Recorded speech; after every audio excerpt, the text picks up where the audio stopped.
In sports, the scoreboard doesn't tell the full story, but Netflix does. Stories about dads who happen to be world-class quarterbacks and a battle for the heart, soul, and direction of the multi-billion-dollar business of F1. Whether you're a diehard fan or you're brand new, Netflix has the stories for every type of fan. You can watch these incredible sports stories like Quarterback, F1 Drive to Survive, Untold, and many more now on Netflix.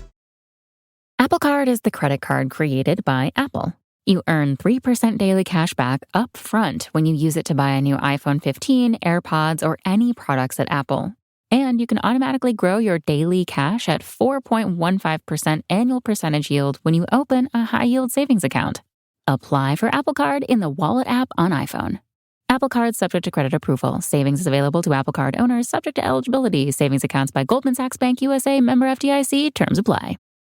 Need a holiday gift that will keep her sparkling all year long? Right now, Blue Nile, the original online jeweler, is offering 30% off select jewelry. With experts on hand 24/7 to provide guidance, you're sure to find the perfect piece. And now there's even more to love about shopping at BlueNile.com. For a limited time, get 36-month special financing on minimum purchases of $1,000. Restrictions apply. See BlueNile.com for details. That's BlueNile.com.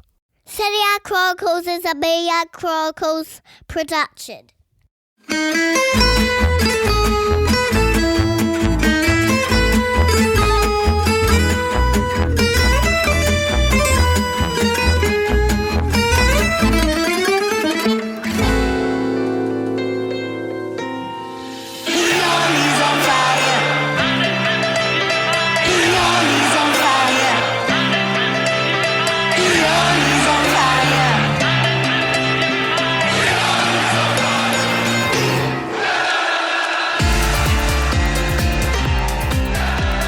Hi everybody, I was going to start this podcast in a singing voice and I thought, no, Mina's already done it on her Patreon minisode and she did it better than I would. So go listen out for Mina and Pioli's on fire. But Mina, Pioli is on fire. Get your 90s dance tracks out. Get your 2010s, your 2011 Milan strips out. Milan are champions of Italy for the first time in 11 years. Stefano Pioli is champion of Italy for the first time ever in his management career. It finally happened. We were watching and waiting and thinking, could they really stay the course, this Milan team? They are unbeaten in 16 games and they finished it so comfortably in the end, Mina. Like I was joking on Twitter, Milan, who lost after winning 3-0 in a final, who I saw even in the days building up to this game, Milan supporters talking about the Sindron d'Istanbul, the Istanbul syndrome, the fear that you can blow things even from a commanding position. They went into the final weekend knowing a draw was enough against Sassuolo. They didn't draw. They smashed Sassuolo out of the water. How great was that as a moment for Milan after all this time, Mina? I mean, you know, Nicky, when I was watching the game, I was thinking about you the whole time. And I was thinking how much you believed in Rafael Leao throughout, how much you believed in his development throughout the season. And I was a little bit, I mean, generally my character is very risk averse and I don't like watching anything that gives me anxiety or players that are flair players. Because again, it's anxiety, it's unpredictability. I like ones who just do the job basically, you know, and that's why you're an Arsenal fan and I'm a lately Juventus fan. Yeah. But it is a lot about how you choose what you love. But him delivering 3 assists, them coming out like as if their life depended on it. They had 1,000 chances almost immediately. And I just thought, my goodness, this is the difference between Milan and every other team this season, is that when it mattered, when the pressure was on, the head-to-heads with the big teams, they held their nerve and they were amazing. They stepped up to the challenge with ice-cold veins and always came through. They went to Anfield and scored against Liverpool. And even when they were being, you know, hassled and thrashed by a team that's so far superior in technique and expertise, they were like, all right, we're going to have fun with this. And I think that the investments made into this, into the youth of this side, the ability to have everyone on board from Gazidis to Scaroni to Maldini to Pioli, it is really a win for a project. It is a win for Stefano Pioli. It is a win for the youth, for the development of Tonali and Leao, who has been amazing in the last, 10 weeks, I'd say, especially. Ended up top scorer, best player in Serie A. Congratulations to you, wonderful player. But I did think of you a lot because I believe that you really loved him throughout. So I don't know. It was almost like, well done you. Leao, certainly. Funny enough, I was thinking of you, Mina. See, this is what we do. We watch football and we have each other's voice in our heads. I was thinking about Giroud when he scored and thinking mentality monster, which is a phrase you've been using. I know it's a Jurgen Klopp phrase, but you've been using on this podcast. I was thinking, Mina, mentality monster, showing up in the biggest games, showing up in the derby, showing up away to Napoli and scoring the winner, showing up away to Lazio to get the equaliser and then they turn that game around, showing up with the opener against Roma, showing up on the last day of the season with 2 goals. Mentality monster Olivier Giroud. But I think this is the thing with this Milan team. This is why this title push has been so easy to get swept up in for me. And I need to reiterate for people, because the way you introduced me, I really don't want people to come away with the wrong impression that I'm a Milan supporter, because I'm not. I'm an Arsenal supporter. Oh, no. I'm saying you're an Arsenal supporter. Yeah. But you like flair. I do like flair, but what I also personally have fallen in love with this Milan team is, it almost made my life difficult because I was trying to write my column this morning and with the word limit I have with The Guardian, I simply couldn't say everything I wanted to say. I just think that this is such a shared triumph, right? Like this is so about everybody. Because yes, it's about Giroud, who scores 11 goals, first striker in the number 9 shirt since Pippo Inzaghi to get double figures, breaks the curse, does it in the big games. But it's also Rafael Leao, who assists all 3 goals, who has come on in his consistency, especially in this last part of the season, has been consistently monstrous. It's also Mike Maignan, who, okay, this wasn't the most important day for him, but who makes that one save just to remind you in the middle of it, like he's an astonishing goalkeeper. It's also Fikayo Tomori. It's also Pierre Kalulu, who came in from left back. It's also Zlatan, who hasn't played much in the second half of the season, but scored 8 goals in the first half of the season. And more than that, was the guy who came in and transformed the attitude of this club, who said this was his most satisfying Scudetto out of all of them, because this is the one where he feels like he contributed something more. He talked about being the pilot guiding these sort of kids onto the right flight path. And I mean, what a stylish way to celebrate it as well as Latin, of course. I don't even know where that cigar came from, right? He comes out. I feel like it's an Ancelotti ripoff, though. He was like, well, Ancelotti did it first, you know? And like, you can't take any part out of it. You can't, because the whole reason you've won the league by 2 points. So you need all of it. You don't just need Giroud's big goals. You need Leao. You need Tonali. You need Benacer, who we haven't even talked about this much over the season because he's just sort of understated way gone about being probably the best player in that midfield. It's been Calabria at fullback. It's every single one of these players. And then in the heart of it all, it's Stefano Pioli manipulating things just enough to keep them in the right way, starting his team playing one way, adjusting it when he doesn't have Ibrahimovic in the middle of the season, adjusting it again when he loses Simon Kjaer and has to make that decision to bring Kalulu in to play at centre-back. It's so many threads come together. And there's a whole separate thread, which I know you probably want to talk about because you tweeted about it, on like the management side of things. And there's Pioli, for me, at the centre of it, like the orchestrator or the conductor, waving the wands, I guess, as a conductor and making it all happen. It's such a triumph for the collective that for me, it really felt like in the end, as great as Inter were, a better team of players, Milan were the team who deserved to win the Scudetto. Club, overall power, 86 points after 38 days, 18 games without conceding a goal, 18 clean sheets, 16 players that scored different ones, 16 matches in a row without defeat, best defense in the league. You know what's amazing about this is when you're talking about Stefano Pioli, and it's like I spend all my time trying to figure out like how to build a club. It's almost like this is eventually where I wish I could arrive, you know, where I can have like a couple of billion and I can buy my own club and just do it, you know. But I always think that's where your Patreon donations are really going, guys. We're just saving up $2 billion to buy a football club. $2 billion. $2 billion. We need a few more subscribers to get there. Just a few, guys. Just a few more, you know. We might need the entire planet to sign on, but you know what I mean. But it was like, I think it's 30% the squad, 30% the coach, 30% the club, and 10% the extra details. Yeah, that's always kind of where I've always settled on, because I'm somebody who believes in the coach is just as important as the squad, And I know others will obviously have different variations of that, but when you think of the way that this project started, I mean, this is by an owner that defaulted on a loan, that got taken over by a vulture fund, that brought in Marco Giampaolo because the idea was, and the philosophy remained, that we're young and we want a coach that would help raise the value of this youth so that we can sell them on, or whatever it is, make money and be sustainable. So the idea was right. The execution was wrong, in the sense that, for example, Boban is a winner. And he had ideas of trying to bring in different types of players, perhaps that they weren't all on the same page. So unfortunately, he left. And Marco Giampaolo has a different style of play that just didn't fit what he had. They needed a company man. They needed a pragmatist as well. Stefano Pioli has been one of my favorite coaches since 2000. I would say before that, really, since Chievo Verona.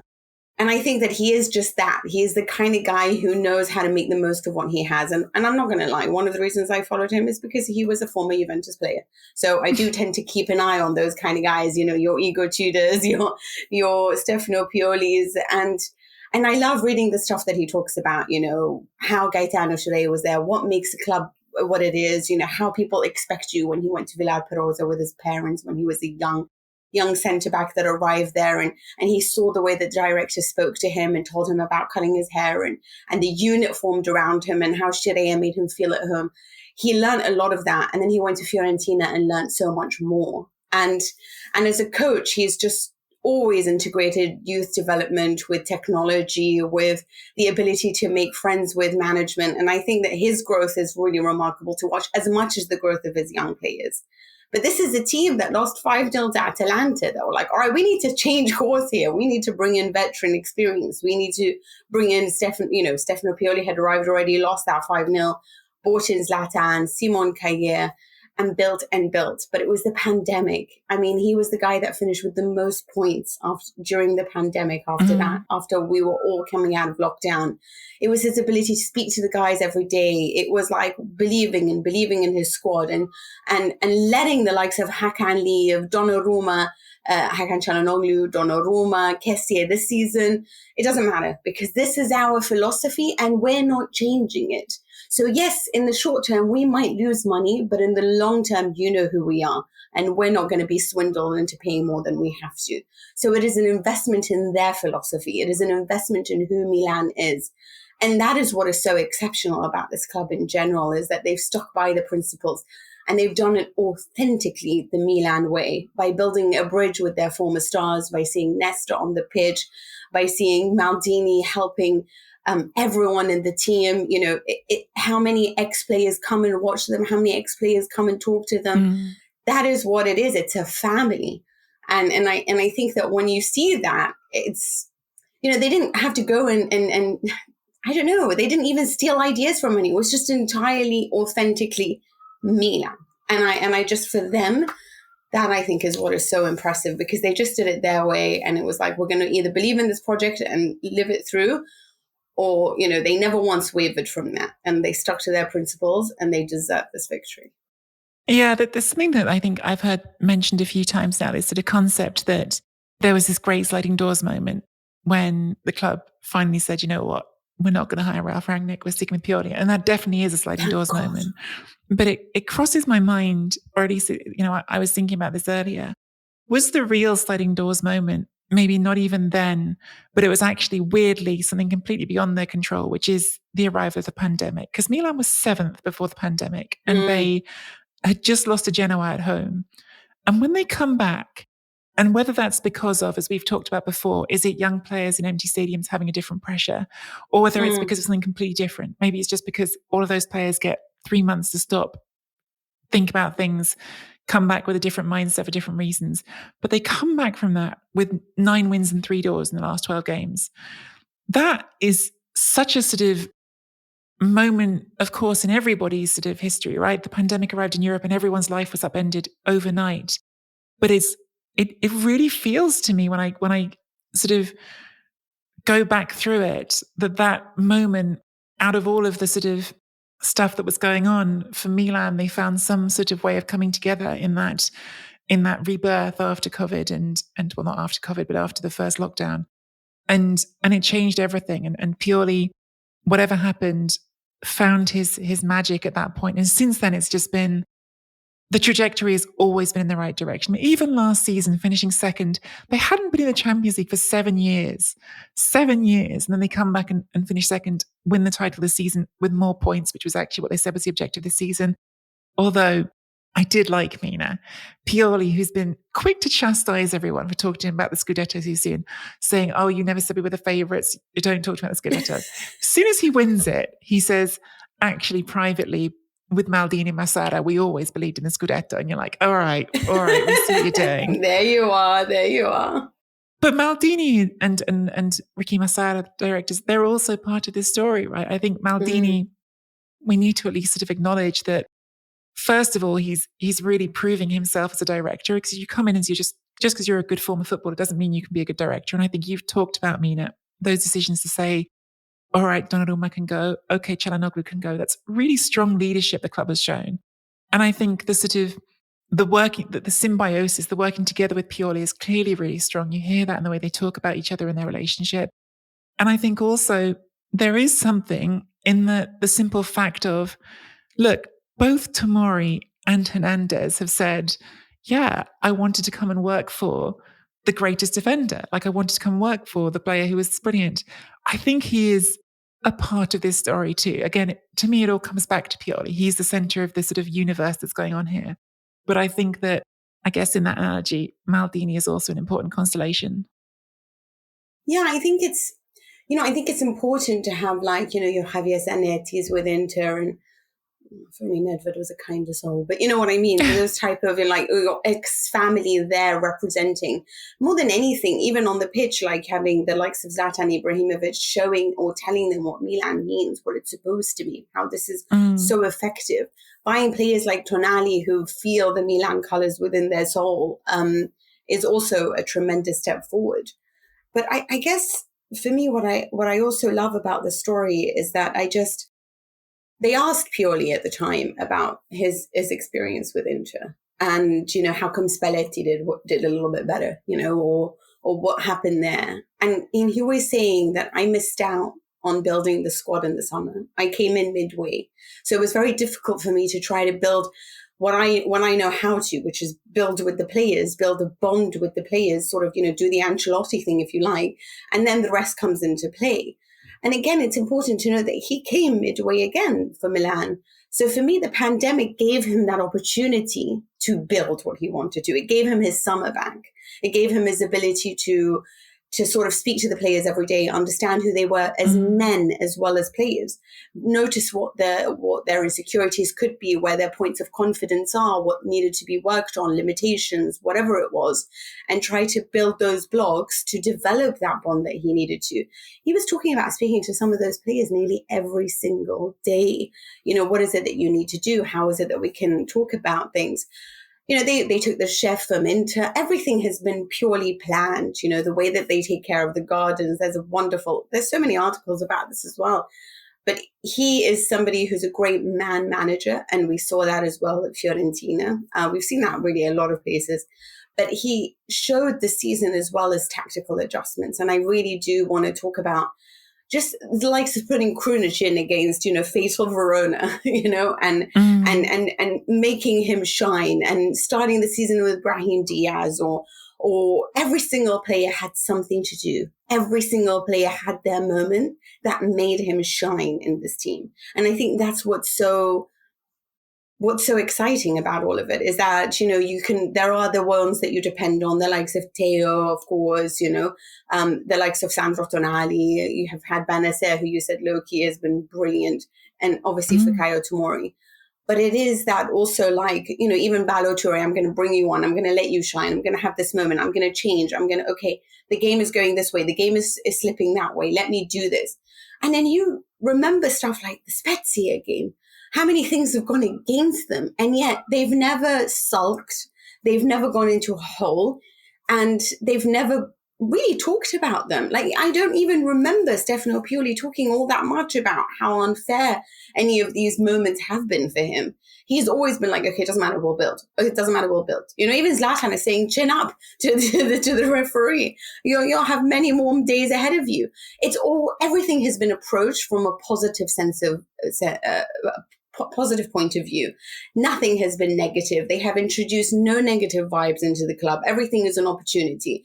Beppe Marotta has this beautiful saying, and I always go back to it: you never lose. You either win or you learn.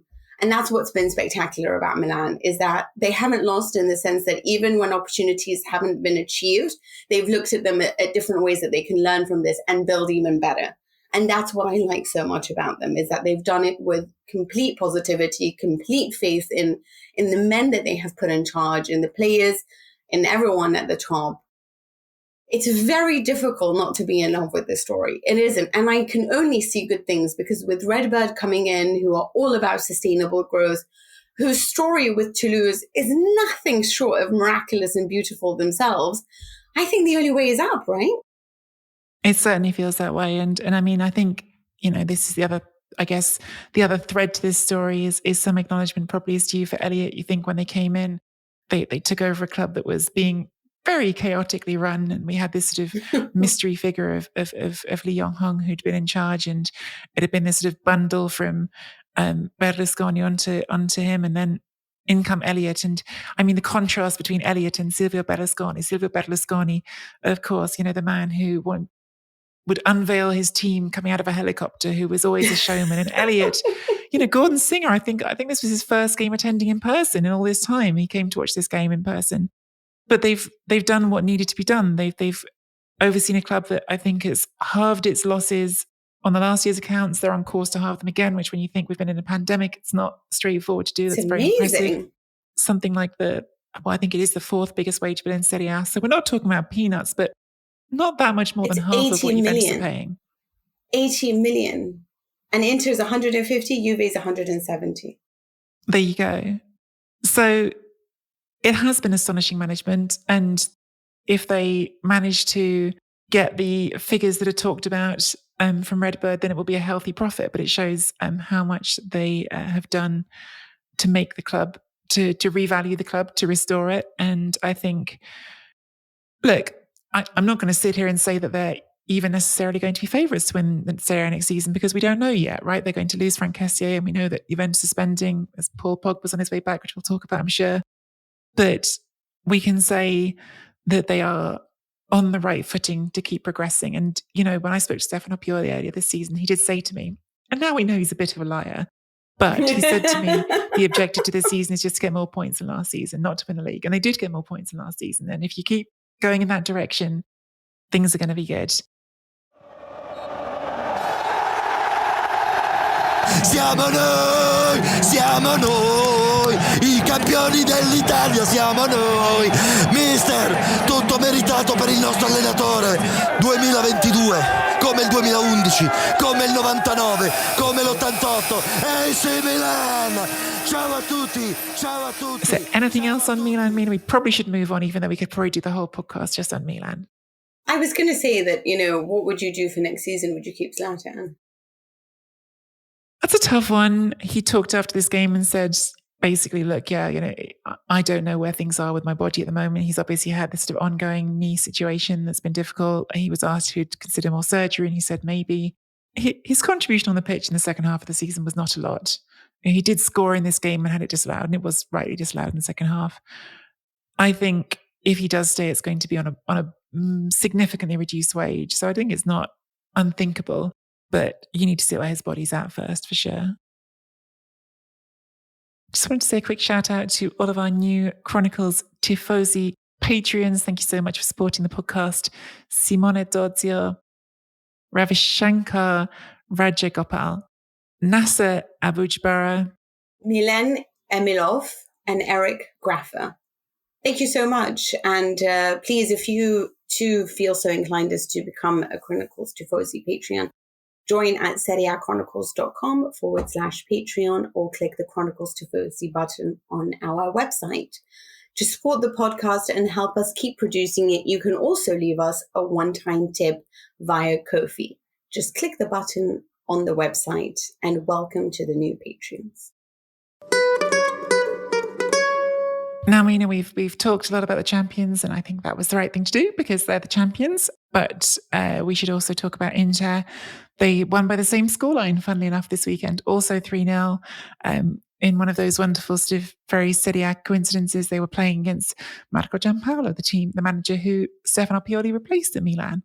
This game was obviously on at the same time. I was multi-screening to watch both of them, but of course my attention was more on the Milan game. I felt like Milan certainly put on more of a show. They certainly started the game much quicker. Inter took a bit longer. But in the end, I'm not sure how much we really need to say about this game. Inter won comfortably against a team who didn't have a lot to play for, which I suppose is only the same as Sassuolo at Milan. But the feeling for Inter at the end of this is not going to have anything to do with this game. It's going to be the missed opportunities along the way. It's going to be, I suppose, above all else, the game against Bologna with Radu's mistake. But also, there's not the only chance they've missed in this season. It's not. Exactly, they were 1-0 up in the derby. They had their chances all the way through, really. No, I know, and I feel sad that it's all going to fall on Radu's head, and I think that's what upsets me. I mean, there was the draw against Genoa, their opportunity, and you're right, of course, the derby, that's like probably the most important one, because you think you had it in your hand, They were fantastic, but I don't know what happened in February, in all honesty, and something just totally fell off, and they couldn't get themselves back on.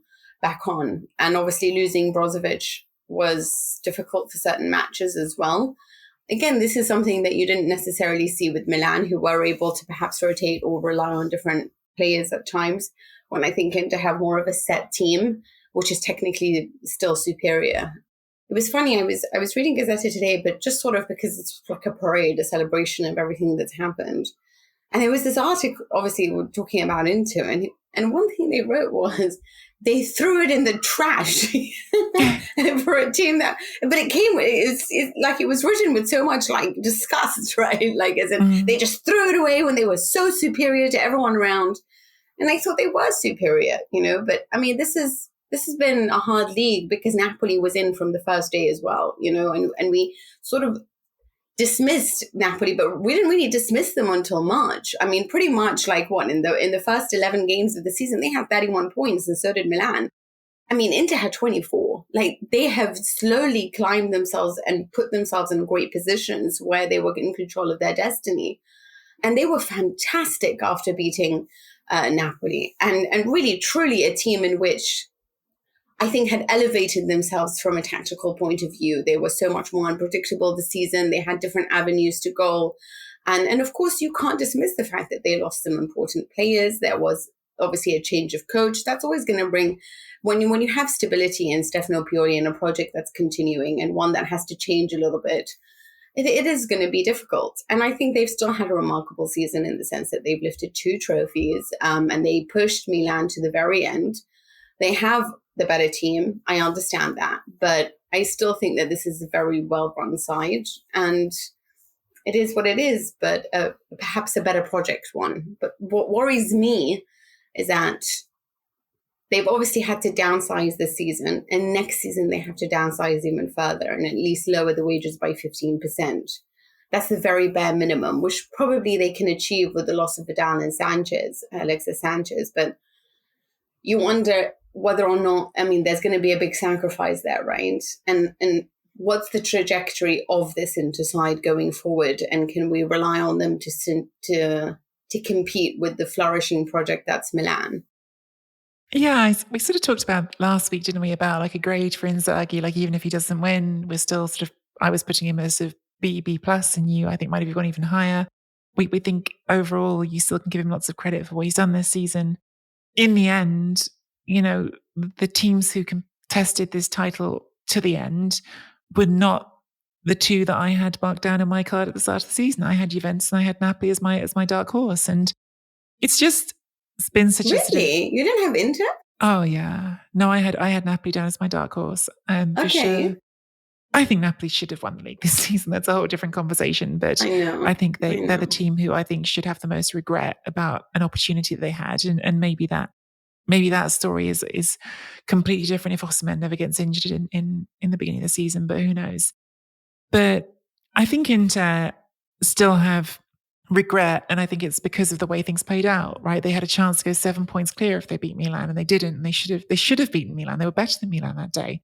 And in fact, every time they've played them, I felt like they're the better team. I mean, you look what happened in the cup, where they won 3-0. I know that was a slightly misleading scoreline as well, but when you put them on the pitch together, I think Inter have more resource, but they haven't had the stubbornness, the consistency, the belief, and that's something that, again, that Pioli talked about, and that's difficult to sort of come to terms with. But then, I can give all these sorts of words like stubbornness and belief, and I think to myself, yeah, okay, but if Lautaro doesn't miss a penalty against Milan, if you just don't have that moment with Radu, this is how fine the margins are. It was a fine margin season. There was not a lot in this season, and Inter did lose it on the fine margins in the end. And there's lots to like about some of the football they played, especially in the first half of the season. I thought was, and we talked about it, was better than anything we saw under Conte. They played some scintillating football when they were good. There's things that are really encouraging here. And the problem is that some of the things that are really encouraging are the ones that feel like double-edged swords. Because, again, in this last part of the season, Lautaro has been really good.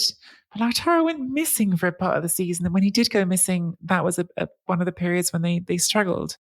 And I haven't got the explanation for it, other than that some players blow hot and cold. And then if your players blow hot and cold, well, what's the answer to that? Is there a way of getting more from them in different ways? Or is it simply a question of your squad not being able to cover for that player? And the thing that is troubling then is, I mean, look, Mina, when you say we can save a lot of this wage bill by saying goodbye to Sanchez and Vidal, it sounds good. But Sanchez scored some important goals this season, like he's not at the top of his game anymore, but he actually had times this season when he played pretty well. So, of course, I agree. Yeah, if you're losing that player, what's your replacement? What's your plan? And that's just the thing, like you alluded to, like it feels hard to see how they go forward from here without really smart recruitment. The sort of good recruitment Milan made, going out and getting Kjaer and Ibrahimovic, I guess, because he didn't cost a lot of money. I mean, what they do have is Simone Inzaghi, who is very good with bringing the best out of players. He is very good as from a mental point of view. I think his work at Lazio was exceptional in sort of building up the players, and he's very good at utilizing. Sometimes it's quite difficult to build when you have a lot of really good players or a team that looks like it's attack dependent, but he's very good at finding the balance. And so I think that he is a plus in that sense.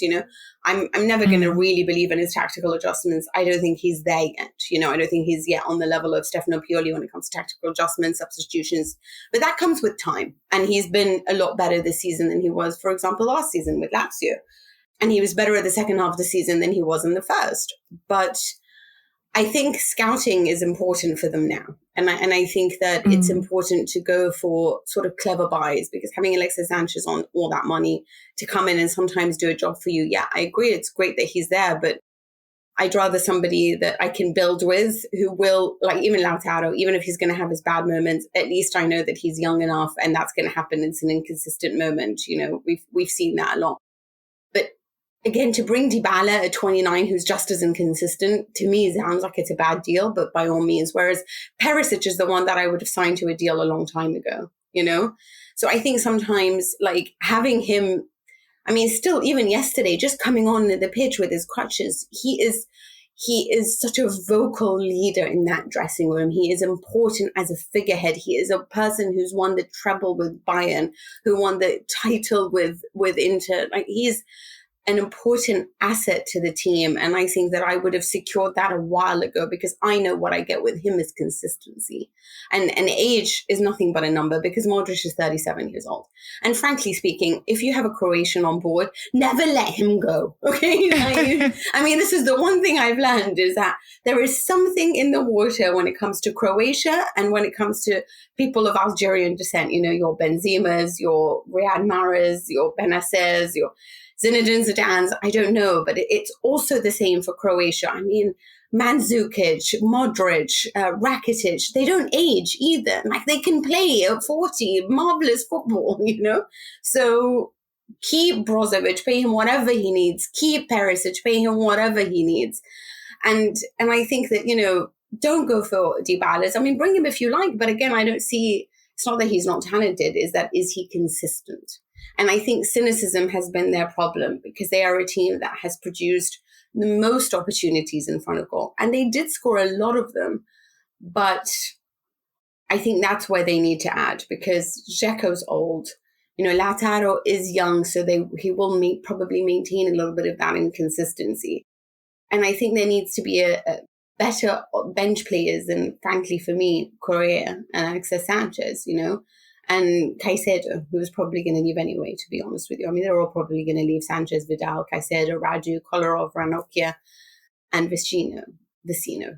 So I don't know, but I do think that, to build, sometimes you might have to go for sort of either younger players or veterans that can come in and do a job for a while and help the youngsters grow on board. So I agree with you. It is about, your finding your Tomoris, but also finding like your Simon Kayers, I mean, when Juventus were building, it was the Barzalis as well as the Pogbas, it's kind of like finding both of it and balancing it all together. And they have Beppe Marotta. So they should be fine in that sense. But I look at this team and I think that it's still growing. Inzaghi's learning from a tactical point of view. And I still think that as a tactician, he's still one of the very best in Italy. As purely on a tactical level, what he's done, I think, is fantastic, really. And I think the squad is fantastic in midfield and defense. It's just about, I guess, bringing the best out of your attack. That's, even though I'm saying this, but they've scored so many goals. So, but there is just something there where I think they're an emotional team as well. And the problem is that what Antonio Conte did was try to take the Pazza out of the team. He made them a little bit more zombie-like. And now there's a little bit more of that Pazza creeping back in. So they need to nip that in the bud before it gets any more serious.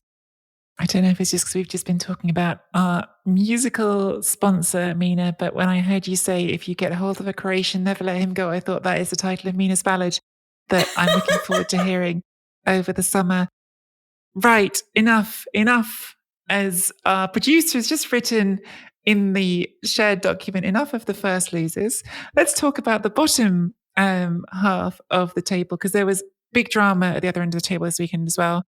We went into the final round knowing that Venezia and Genoa were both down, but it was all to play for Salernitana and Cagliari. Salernitana were the team in the favourable position. They were in 17th spot going into the final round, but they got absolutely walloped, Mina, by Udinese. They didn't just lose, they got thumped 4-0 by a team that is very much with nothing left to play for it this final round of the season. Udinese, they're headed for themselves for a bottom half finish. So it's all over to Cagliari. If they can beat Venezia, last place Venezia, relegated Venezia, then they will stay up. And they don't do it. What a sort of chaotic and perhaps fitting, because we're talking about the bottom end of the table, not the top half of the table, but a chaotic end to the Serie A season at that end. È finita! Può cominciare la festa! Può cominciare il pandemonio all'Arechi! Perché la Salernitana si salva! Yeah, it seems quite hard to celebrate a team salvation when they were so heavily walloped by Udinese. And you felt like it could have been more had it not been for the save of the penalty, And it's just, it was a crazy game. And here's the thing, I was convinced that they were going to win against Udinese. Udinese had only racked up 4 away wins at this point. They were a team that don't travel very well. And you think they have nothing to really play for. And the fans at Salernitana, like the way that they filled the Stadio Arecchi, and just you saw that whole emotional journey that they've been on, the way that Davide Nicola stands there with his shoes, and threatening them from afar, that this would be a win for Sal. I was convinced. I wasn't even slightly doubting it. So when Udinese scored their first goal, I'm like, okay, they're going to fix this. It's fine. No, they didn't fix this. And obviously it's much harder to do when I think your best player, Edison, is missing in midfield as well. And goalkeeper Luis Giuseppe is out injured, so Bellic takes the gloves, and you just think to yourself, like, okay, you sort of saved the penalty, but you're also the guy that gave it away, right? So it was all a little bit mad. But this was a team, and I just want to go back to the press conference, in his pre-match press conference. And Davide Nicola says, it started with that famous 7% chance of safety that our director of sport talked about when I arrived. It was 7% chance of survival.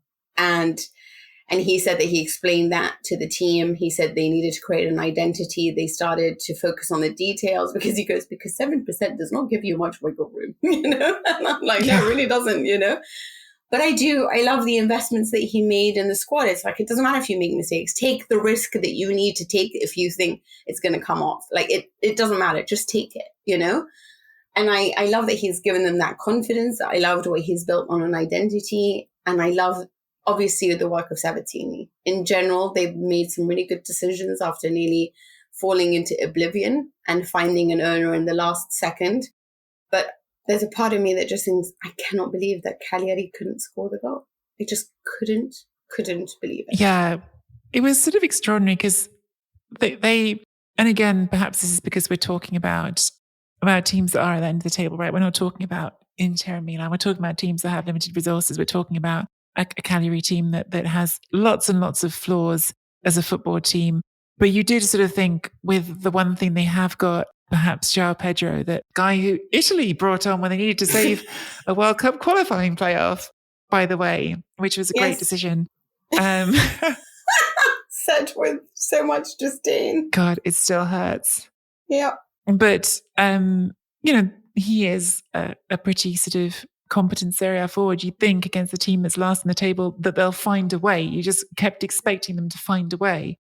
In fact, I think there were a lot of people who were feeling quite fatalistic about it, that Salernitana, after this extraordinary run, and it has been extraordinary to get themselves even in a position to not get relegated, that this was the inevitable ending to it. Is a sort of happy for Cagliari, but quite sad for Salernitana, like 95th minute goal that ends it all. But it just didn't happen. And it wasn't, it's a tricky one because Mainpar, the Venezia goalkeeper, played well. He made a good number of saves, but they weren't these sort of brilliant chances, most of them. There was a lot of sort of headers that were required a save, but if he hadn't saved them, you'd think, well, how on earth has he not made that save? So I don't know.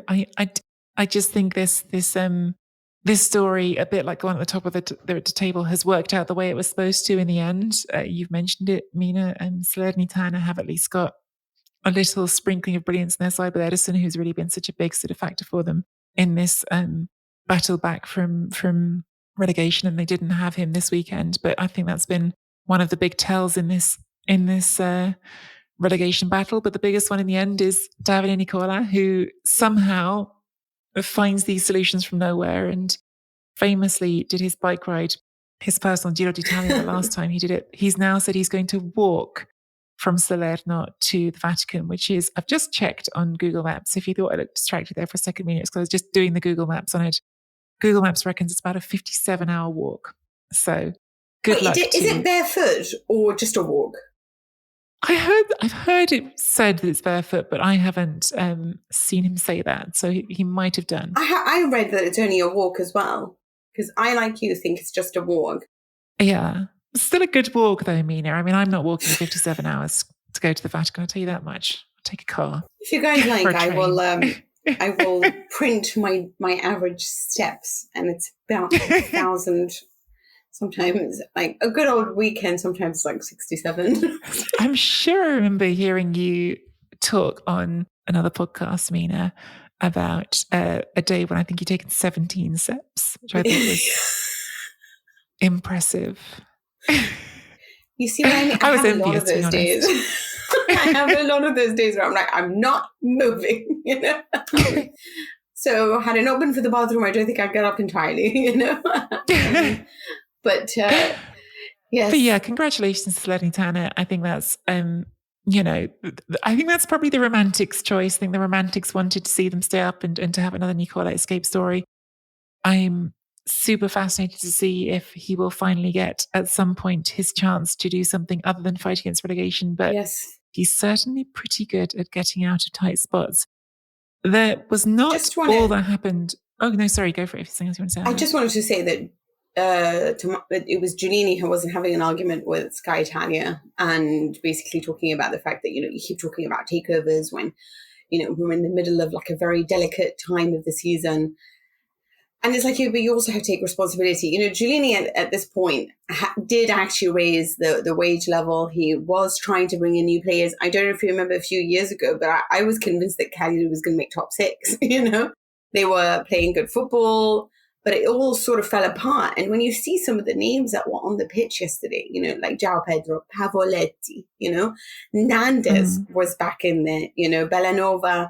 Like, I know that Nandes missed so much of the season, but when you think of all of that, Lico Giannis, who had an amazing, last week, you think, how is it possible that you guys didn't win? And I've like, for Cagliari, it has been the change of coaches, but they really have, I mean, when you sort of track their season, they have tried really hard to solve all of their problems and find solutions and try to dig deep. And they had a good start to this year. But it's amazing how it all fell apart. And I wonder what's going on there or what it is, but it is a story that sort of intrigues me as much as Napoli, because I feel like they shouldn't be where they are, and yet they always find themselves struggling. Yeah, definitely, actually. And one other thing, name I just want to pull out from this sort of whole setting, I was really impressed with Mattia Caldara for playing for Venezia centre-back, and just one of those names that I remember thinking he was going to be one of the real sort of future of the Italy team players. And it hasn't really happened for him. He's 28 years old now, so it's not likely to happen for him. He's had another injury hit season, but had a couple of really strong games to end the season. He played well against Roma as well. So nice to see Caldara, and nice to see, frankly, to name it. I think there's been so many seasons in Italy where this sort of idea that teams with nothing to play for just roll over and that's expected and that's how things end. And so all the results become very predictable. We had 2 teams here who could have rolled over that didn't. Venezia didn't and stopped Cagliari from winning and staying up. And Udinese clearly didn't. They smacked 4 goals past Salernitana. So it's nice that some of those old stereotypes did not come to the fore on the final weekend. No biscotti for anyone here. Eccola la rincorsa, il tiro e il gol! Portiere alla sua sinistra, raso terra precisissimo con pallone finito nell'angolo opposto. Lo scaglia lontano, Pinsoglio, festeggiano i giocatori viola. Ormai la qualificazione all'Europa Conference League è davvero a un passo. 3 minuti di recupero, Fiorentina 2, Juventus 0. Fiorentina against Juventus, Mina. I think we should talk about this as well, because Fiorentina getting into Europe after having spent so much of this season looking like they were lagging behind that pack. And of course, that comes at the expense of Atalanta, who we'll talk about as well in a second. But let's talk about this Fiorentina-Juventus game first, because, of course, it's La Viola against their rivals, the team they love to hate on, even though Juventus very often don't even feel strongly enough about Fiorentina probably to reciprocate that rivalry as passionately as it goes the other way.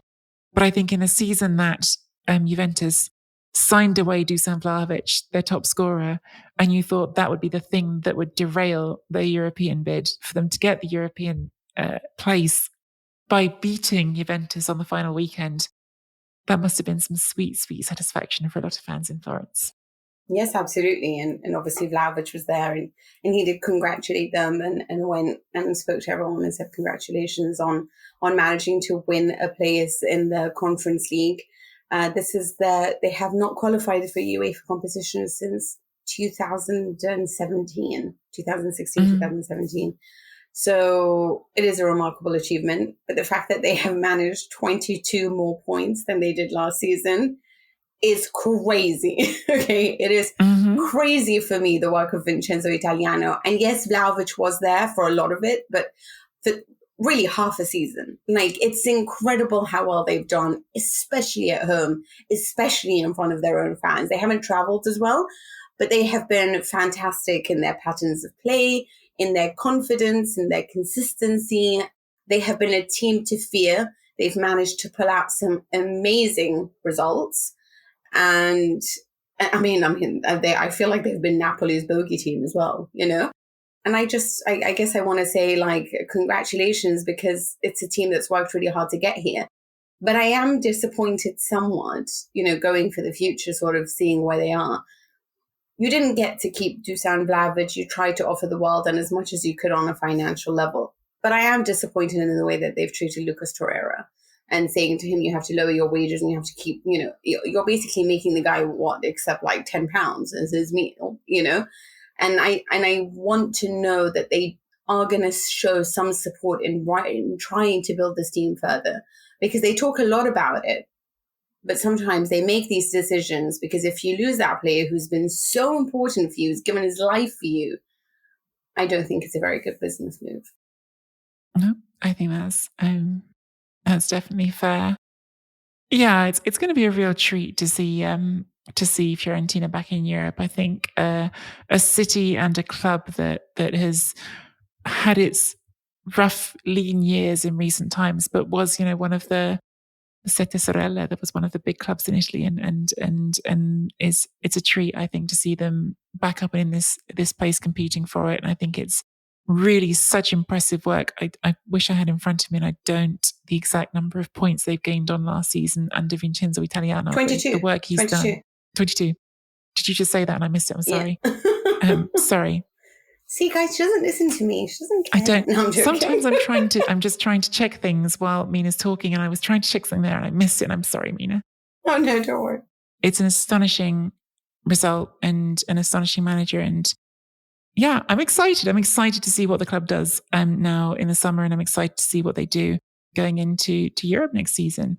I'm also, Mina, despite everything, despite this not being a particularly impressive Juventus season by Juventus standards, I'm pretty excited about their transfer window, which we should talk about just quickly, because already the sort of Diavola out thing is pretty clear. Chiellini, obviously, this was his last game and moving on to LA. And he did it in style with blood streaming down his face, because this is what Juve means. The only way he knows how. But Paul Pogba back in Serie A is, to me, that's fun. He's one of those players who I love to have in Serie A. I think he's a really brilliant footballer to watch, and his time at Manchester United never quite lived up to what they hoped for him.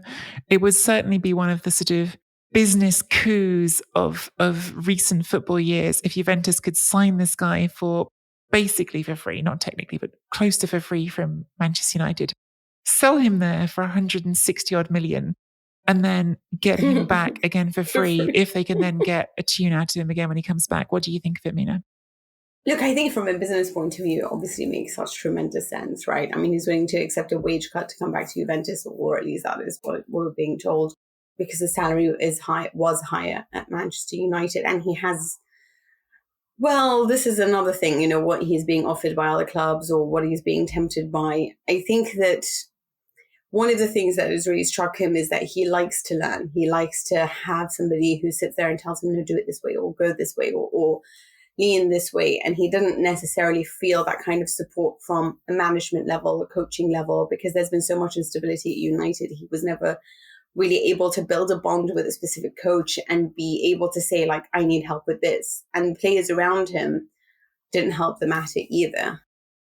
But this also worries me as somebody who thinks that he still is someone who can't do it on his own. He needs a midfield that it does offer the kind of support. I mean, when he did show his best work, it was done so when he had like a defensive support around him, and as well as great players ahead of him. So he has the great players ahead of him. You have Vlahovic on top, you really don't need much more, right? But I'm scared that if the midfield balance is not perfect, then we're going to see much of the problems and much of the instability that we saw again. At the end of the day, your midfield is king. And if your midfield sucks, you don't win anything. Anything. I don't care how stacked your forward line is and how stacked your back line is. Your midfield is king. And you have to get the right balance there. So when you think about the players that they're going for, he needs a Kante next to him if he wants to play that kind of role. Or he needs players that will have enough energy to cover defensive gaps.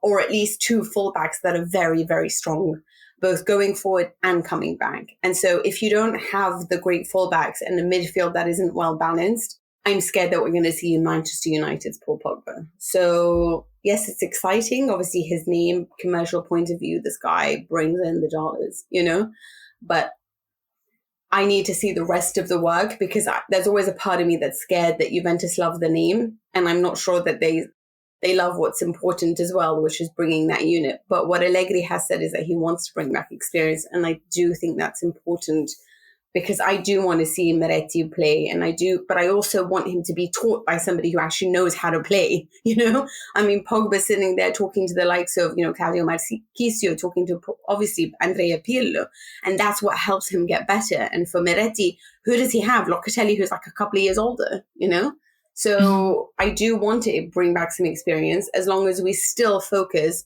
on a nice blend of experience and youth. Mina's campaign to bring back Arturo Vidal starts here. No, I'd rather die.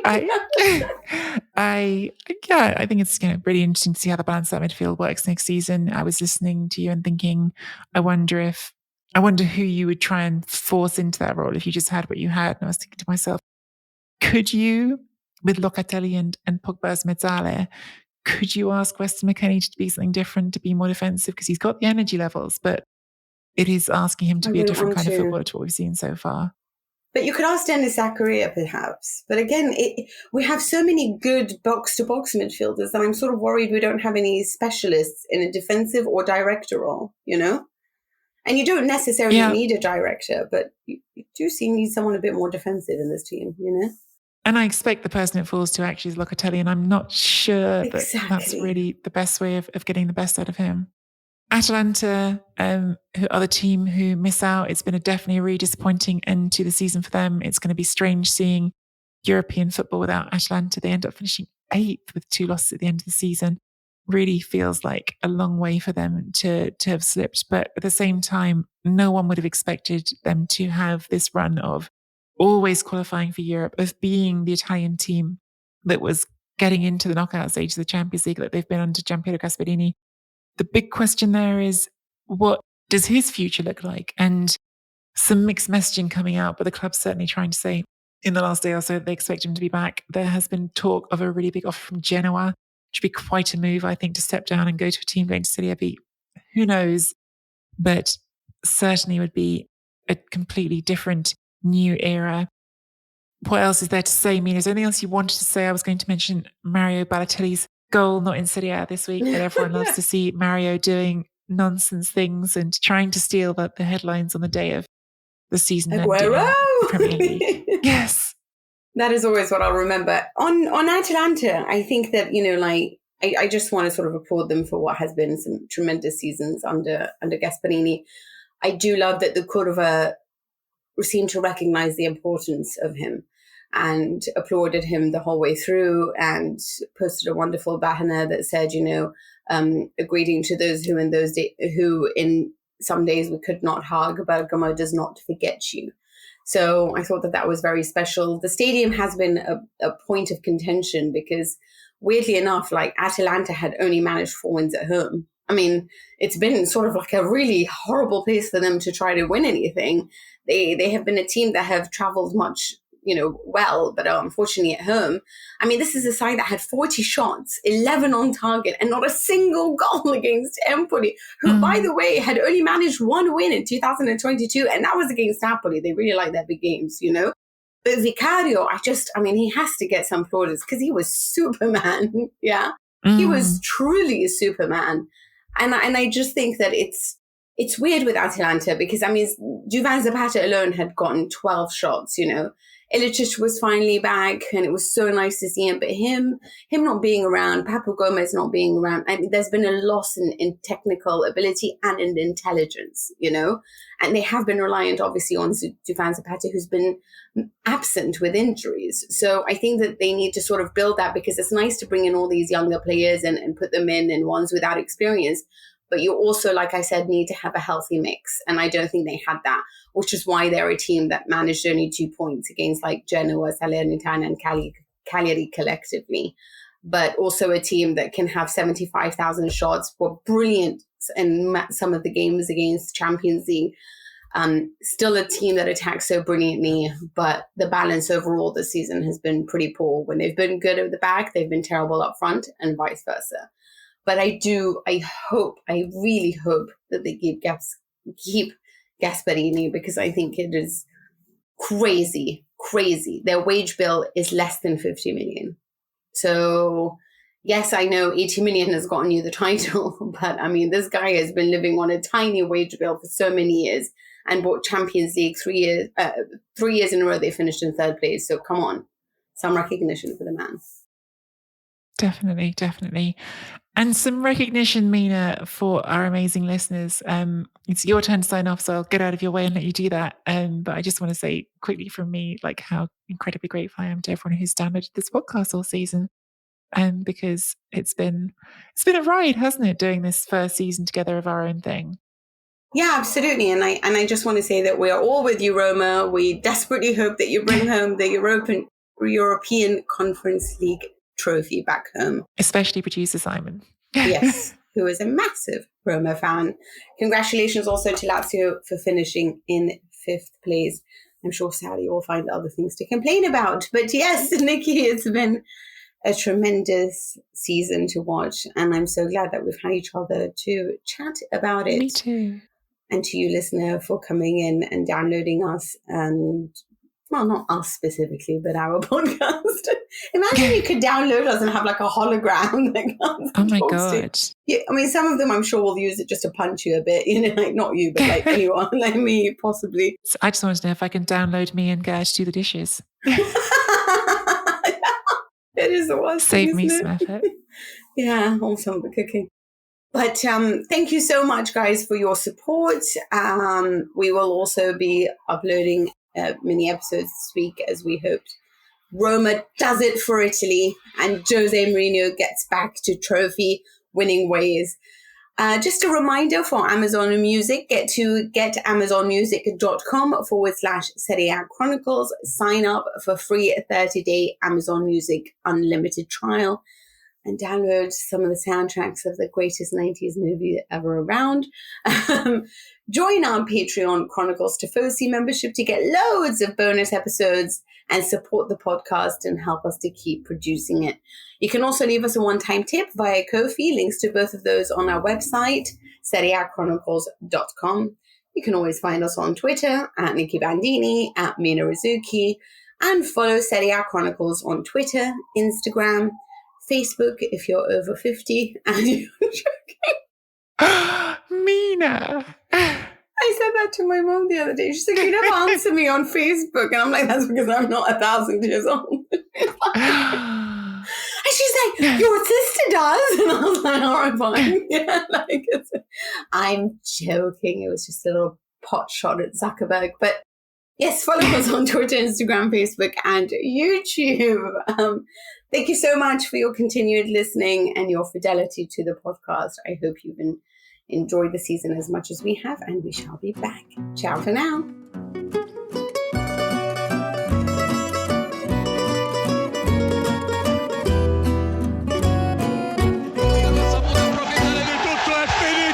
Il Milan è campione d'Italia. Esattamente, dopo 11 anni, la formazione rossonera cuce il tricolore sul petto ed è delirio a Reggio Emilia con i tifosi rossoneri che entrano in campo per festeggiare i loro eroi. È stato